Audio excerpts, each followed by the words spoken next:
بسم اللہ الرحمن الرحیم۔ محترم ناظرین، السلام علیکم۔ ایک مرتبہ حضرت عیسیٰ بن مریم علیہ السلام کسی پہاڑ کی چوٹی سے گزر رہے تھے۔ اس وقت ابلیس ان کے پاس آیا اور اس نے ان سے کہا، روح اللہ، یہ بتاؤ کیا تمہارا خدا اس بات پر قادر ہے کہ اگر تم اس چوٹی سے نیچے گرو تو وہ تمہیں بچا سکتا ہے؟ حضرت عیسیٰ علیہ السلام نے کہا، جی ہاں، میرے رب کو یہ قدرت حاصل ہے۔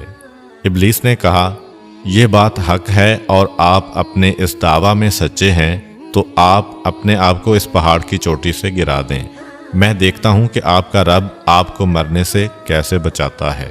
حضرت عیسیٰ علیہ السلام نے محسوس کیا کہ شیطان لعین انہیں ناجائز وسوسہ میں مبتلا کرنا چاہتا ہے۔ انہوں نے اس سے کہا، لعین، کیا تو چاہتا ہے کہ میں اپنے رب کی آزمائش کروں؟ یہ علیحدہ بات ہے کہ مجھے اس بات کا یقین ہے کہ میرا خدا میری حفاظت کرے گا۔ اللہ کا ہر فرمان برحق ہے اور ہمیں اس میں شک کرنے کی کوئی گنجائش نہیں ہے، لیکن میں خدا کی آزمائش نہیں کرتا۔ کچھ دنوں بعد ابلیس ان کے پاس آیا اور ان سے کہا، عیسیٰ علیہ السلام، تم تو اللہ ہو کیونکہ تم مردے زندہ کرتے ہو اور غیب جانتے ہو اور لوگوں کو غیب کی خبریں دیتے ہو۔ حضرت عیسیٰ علیہ السلام نے اس کی بات کاٹتے ہوئے کہا، لعین، تو جھوٹ بکتا ہے، میں خدا کا مستجاب الدعوات بندہ ہوں۔ اللہ میری دعائیں قبول کرتا ہے اور اسی کے حکم سے مردے زندہ ہوتے ہیں، اور جہاں تک غیب کی باتوں کا تعلق ہے تو خدا مجھے غیب کی اطلاع دیتا ہے، میں لوگوں کو اس کی خبر دیتا ہوں۔ جب ابلیس نے دیکھا کہ عیسیٰ علیہ السلام اس کے جال میں پھنسنے پر آمادہ نہیں ہیں تو اس نے چیخ ماری اور ان کے سامنے سے بھاگ کھڑا ہوا۔ ابو نصر نشاپور کا ایک سلطان ہو گزرا ہے۔ ایک مرتبہ وہ لاؤ لشکر سمیت اپنے دارالحکومت میں داخل ہو رہا تھا کہ ایک مکان سے قاری کی آواز نے اسے چونکا دیا۔ ابو نصر قرآن سننے کے لیے رک گیا۔ قاری نے دلسوز آواز میں سورہ آل عمران کی آیت نمبر 26 کی تلاوت کی، جس کا ترجمہ یہ ہے، آپ کہہ دیں کہ اے اللہ، تو ہی مالک الملک ہے، تو جسے چاہے سلطنت عطا کرے اور جس سے چاہے سلطنت چھین لے، اور جسے چاہے عزت دے اور جسے چاہے ذلت دے، تمام بھلائی تیرے ہاتھ میں ہے، بے شک تو ہر چیز پر قدرت رکھتا ہے۔ اس آیت مجیدہ نے سلطان کے دل پر گہرا اثر کیا۔ وہ یہ آیت سن کر کانپ اٹھا، گھوڑے سے اترا اور رکوع کیا، پھر سجدہ بجا لایا۔ کچھ عرصہ بعد اس قاری کی وفات ہو گئی۔ اس کے ایک دوست نے خواب میں قاری کو دیکھا کہ خدا نے اسے جنت میں عظیم مقام عطا کیا ہے۔ اس نے قاری سے پوچھا کہ تجھے یہ مقام کس وجہ سے نصیب ہوا ہے؟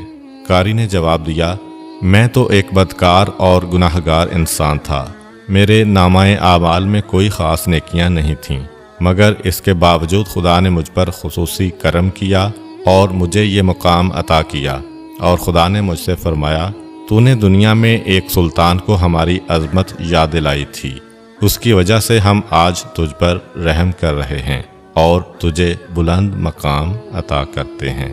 جی ہاں، اللہ تعالیٰ کا فرمان ہے، فاذکرونی اذکرکم، تم مجھے یاد کرو، میں تمہیں یاد کروں گا۔ پرانے زمانہ میں انطاکیہ ایک بہت بڑا شہر تھا۔ یہ شہر ایشیائے کوچک میں واقع تھا۔ اس شہر کی لمبائی 12 میل تھی اور اس میں انسانوں کی ایک بھاری تعداد قیام پذیر تھی۔ انطاکیہ شہر کے لوگ گمراہ اور ظالم تھے۔ وہ ستاروں اور بتوں کی پوجا کرتے تھے۔ اللہ تعالیٰ نے ان کی رشد و ہدایت کے لیے ان کے پاس 2 نبی بھیجے۔ اہل شہر نے ان کی تکذیب کی تو ان کی تقویت کے لیے تیسرے رسول کو وہاں بھیجا گیا۔ چنانچہ تینوں انبیاء نے لوگوں کو خدا کے راستہ کی دعوت دی اور شہر کے گوشہ گوشہ میں انہوں نے تبلیغ دین کی، لوگوں کو توحید کی دعوت دی، معاد اور یوم قیامت سے آگاہ کیا اور انہیں عذاب خداوندی سے خبردار کیا۔ اہل شہر بڑے بدبخت تھے۔ 3 انبیاء کی مشترکہ تبلیغی کوششوں کا ان پر کوئی خاص اثر نہ ہوا اور پورے شہر میں صرف 40 افراد نے ہی دعوت حق کو قبول کیا۔ شہر کے دوسرے لوگوں نے تینوں انبیاء اور ان کے پیروکاروں کو پکڑ کر انہیں سخت اذیتیں دیں اور ظلم کی انتہا یہ کی گئی کہ ان مظلوموں کی گردن میں سوراخ کر کے اس میں رسیاں ڈالی گئیں اور شہر کے ظالم لوگ رقص بسمل سے لطف اندوز ہوئے۔ اس شہر میں ایک مرد مومن رہتا تھا جس کا نام حبیب النجار تھا۔ وہ ان انبیاء پر ایمان لایا تھا، لیکن وہ اپنے ایمان کو مخفی رکھتا تھا۔ وہ شہر میں بڑھئی کا کام کرتا تھا۔ اسے جو مزدوری ملتی تھی وہ اس کو 2 حصوں میں تقسیم کرتا تھا۔ ایک حصہ اپنے اہل خانہ کو کھلاتا تھا اور دوسرا حصہ غرباء و مساکین میں تقسیم کرتا تھا۔ جب حبیب النجار کو اس ظلم کا پتہ چلا تو انہوں نے اپنی قوم کو تبلیغ کرتے ہوئے کہا، اے میری قوم، ان رسولوں کی پیروی کرو، ان کی اتباع کرو جو تم سے کوئی اجر نہیں مانگتے اور وہ راہ راست پر ہیں، اور میں کیوں نہ اس ذات کی بندگی کروں جس نے مجھے پیدا کیا ہے اور جس کی طرف تم سب کو پلٹ کر جانا ہے۔ کیا میں اس ذات کے علاوہ کسی کو معبود بناؤں؟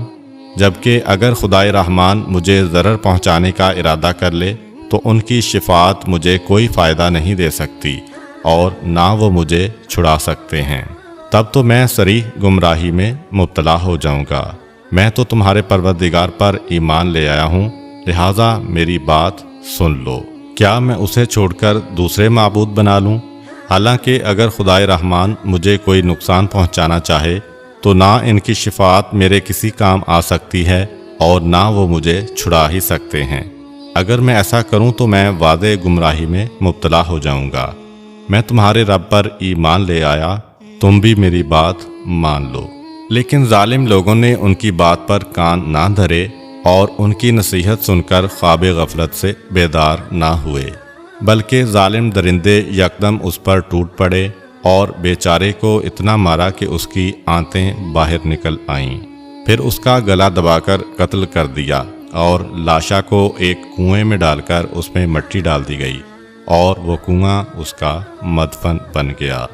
بعض روایات کے مطابق ظالموں نے اسے پکڑ کر آری سے 2 حصوں میں تقسیم کیا تھا۔